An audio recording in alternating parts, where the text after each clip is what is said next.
ഫെബ്രുവരി 12-ന് 10 കേന്ദ്ര തൊഴിലാളി സംഘടനകളും ദേശീയ തൊഴിലാളി ഫെഡറേഷനും ദേശീയ പണിമുടക്കിന് ആഹ്വാനം ചെയ്തു. ലോകം തന്നെ ഉറ്റുനോക്കുന്ന വലിയ പങ്കാളിത്തമുണ്ടാവുന്ന പണിമുടക്കാണ് രാജ്യത്ത് നടക്കാൻ പോകുന്നതെന്ന് CITU general secretary Elamaram Kareem വാർത്താസമ്മേളനത്തിൽ പറഞ്ഞു. പണിമുടക്കിന്റെ ഭാഗമായി തൊഴിലാളി സംഘടനകളുടെ ആവശ്യങ്ങൾ ചർച്ച ചെയ്യാൻ കേന്ദ്ര BJP സർക്കാർ തയ്യാറായിട്ടില്ല. കീഴ്വഴക്കമനുസരിച്ച് വിളിച്ചു ചേർക്കേണ്ട ഇന്ത്യൻ ലേബർ കോൺഫറൻസ് പോലും വിളിച്ച് പ്രശ്നങ്ങൾ ചർച്ച ചെയ്യാൻ പ്രധാനമന്ത്രി നരേന്ദ്രമോദി അധികാരത്തിൽ വന്നതിനു ശേഷം തയ്യാറായിട്ടില്ല എന്നും അദ്ദേഹം വാർത്താസമ്മേളനത്തിൽ പറഞ്ഞു. പണിമുടക്ക് ദിവസം നടക്കുന്ന പ്രതിഷേധ പരിപാടിയിൽ എളമരം കരീം, തമ്പാൻ തോമസ്, K ചന്ദ്രൻപിള്ള തുടങ്ങിയവർ എറണാകുളത്തും, TP Ramakrishnan, KP Rajendran, Sonia George തുടങ്ങിയവർ തിരുവനന്തപുരത്തും, KN ഗോപിനാഥ്, PP പ്രേമ, CP മുരളി എന്നിവർ കോഴിക്കോടും, ദീപ K രാജൻ തൃശൂരും, P നന്ദകുമാർ മലപ്പുറത്തും, J മേഴ്സിക്കുട്ടിയമ്മ കൊല്ലത്തും മറ്റു പ്രധാന നേതാക്കളും മറ്റു ജില്ലാ കേന്ദ്രങ്ങളിലും പങ്കെടുക്കും.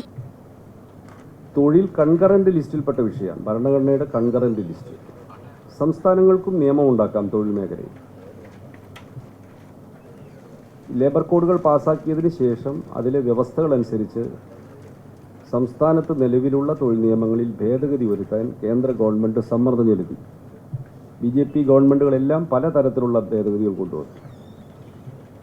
തൊഴിൽ സമയം 12 മണിക്കൂറായി ദീർഘിപ്പിക്കൽ ഉൾപ്പെടെ പല സംസ്ഥാനങ്ങളിലും ഭേദഗതികൾ വരികയുണ്ടായി. എന്നാൽ ഇപ്പോൾ ഈ റൂൾസ് ഫ്രെയിം ചെയ്തതിന് ശേഷം, സെൻട്രൽ റൂൾസ് ഫ്രെയിം ചെയ്തതിന് ശേഷം മിക്കവാറും സംസ്ഥാനങ്ങൾ സ്റ്റേറ്റ് റൂൾസ് ഫ്രെയിം ചെയ്ത് പ്രസിദ്ധീകരിച്ചിട്ടുണ്ട്, കേരളം ഒഴികെ. പണിമുടക്കിന് നേതൃത്വം കൊടുക്കുന്ന INTUC-യുടെ മാതൃസംഘടനയായ ഇന്ത്യൻ നാഷണൽ കോൺഗ്രസ് നേതൃത്വം കൊടുക്കുന്ന കർണാടക ഗവൺമെൻറ് BJP സർക്കാരുകളെക്കാൾ വേഗതയിൽ സ്റ്റേറ്റ് റൂൾസ് ഫ്രെയിം ചെയ്ത് പബ്ലിഷ് ചെയ്തിട്ടുണ്ട്. ഇത് നടപ്പാക്കാനുള്ളൊരു വാശി അവർക്ക് കാണുന്നുണ്ട്. ഇത് അങ്ങേയറ്റം ഖേദകരമായ ഒരു സാഹചര്യമാണ്. INTUC ഉൾപ്പെടെ 10 ദേശീയ ട്രേഡ് യൂണിയനുകൾ ദേശവ്യാപകമായി പണിമുടക്ക് സമരം നടത്തുമ്പോൾ INTUC, ഇന്ത്യൻ നാഷണൽ കോൺഗ്രസ് ഇങ്ങനൊരു നിലപാടെടുക്കുന്നത് BJP-യേക്കാൾ വേഗതയിൽ നടപ്പാക്കാൻ വാശി പിടിക്കുന്നത് ഒഴിവാക്കേണ്ടതായിരുന്നു. കോൺഗ്രസ് പ്രസിഡന്റിന് ഞങ്ങളൊരു കത്തെഴുതി ഇടപെടണമെന്ന് ആവശ്യപ്പെട്ടുകൊണ്ട് ഇടപെടുമെന്ന് അറിയില്ല. 29 തൊഴിൽ നിയമങ്ങൾ ക്രോഡീകരിച്ചുകൊണ്ടാണ് ഈ ലേബർ കോഡുകൾ രൂപീകരിച്ചത്.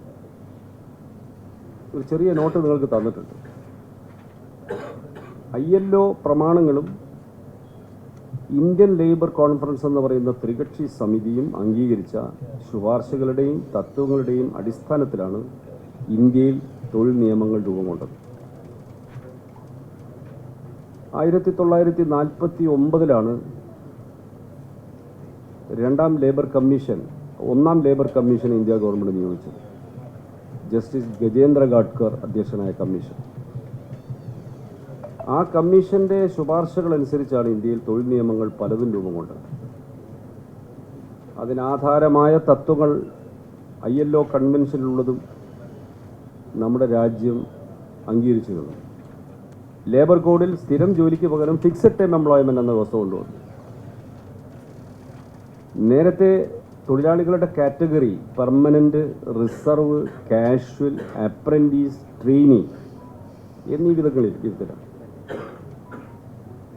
പിന്നെ അതിൻ്റെ പുറമെയാണ് കോൺട്രാക്ട് അടിസ്ഥാനത്തിൽ തൊഴിലാളികളെ വയ്ക്കുന്നത്. ഇപ്പോൾ ഫാക്ടറികളിലൊക്കെ സ്ഥിരം തൊഴിലാളികൾ ചെയ്യുന്ന അതേ ജോലി തന്നെ കോൺട്രാക്ടർമാർ ഉപയോഗിച്ച് ചെയ്യിക്കുന്നുണ്ട്. അതിപ്പോൾ ഈ അടുത്ത കാലത്ത് വന്നൊരു പ്രവണതയാണ്.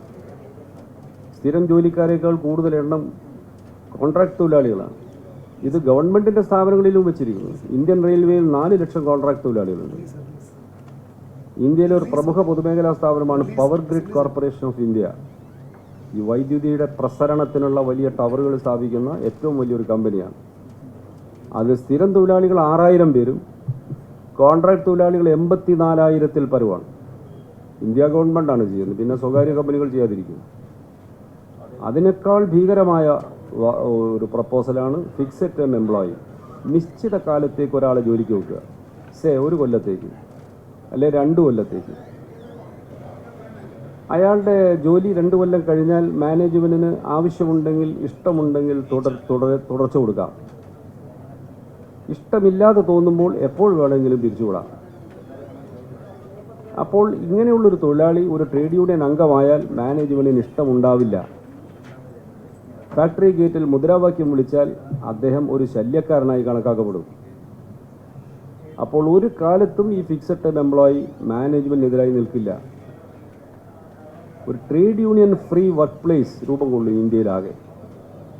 ഇതാണ് BJP ഗവൺമെൻറ് അടിച്ചേൽപ്പിക്കുന്ന ലേബർ കോഡിലെ വ്യവസ്ഥകൾ.